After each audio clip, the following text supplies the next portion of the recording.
வாழ்க்கையில மிகப்பெரிய மன அழுத்தத்துக்கு நிறைய காரணங்கள் இருந்தாலும் நான் ஃபேஸ் பண்ண போறேன்றதும் தெரியும். எல்லாரும் மேக்சிமம் ஃபேஸ் பண்ணக்கூடிய 2 பிரச்சனைகள் இருக்குங்க. ஒன்று, சில பேர் இல்லைன்னு சொல்லலாம், ஆனா கண்டிப்பாக இருக்கும். கடந்த காலத்துல செஞ்ச தவறுகளை பற்றியான அல்லது தோல்வியை பற்றியான சிந்தனையும் மன அழுத்தம்.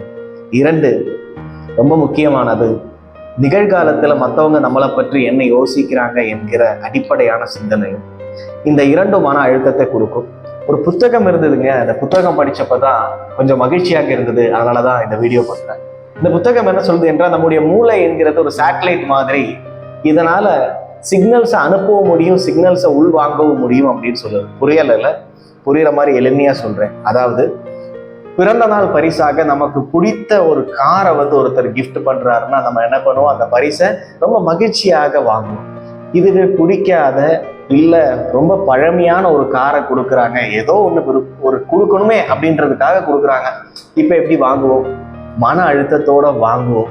அந்த மன அழுத்தத்தோடையே உள்வாங்கிட்டே இருக்கலாம். இது ஆப்ஷன் நம்பர் 1. 2வது வழிமுறை ஆப்ஷன் நம்பர் 2 என்கிறது, அதை வாங்கிட்டு குப்பையில போட்டுடலாம்.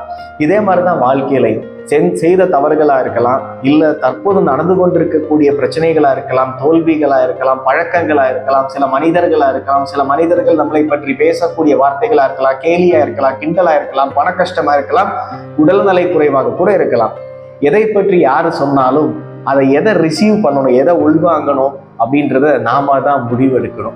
எதை உள்வாங்கணும் அதை உள்வாங்கணும், எதை உள்வாங்கி குப்பையில போடணுமோ அதை உள்வாங்கி குப்பையில போட்டுட்டா வாழ்க்கை இன்னும் கொஞ்சம் கூட மகிழ்ச்சியாகவும் இன்னும் பெட்டரா இருக்கும் என்கிறத நான் நினைக்கிறேன்.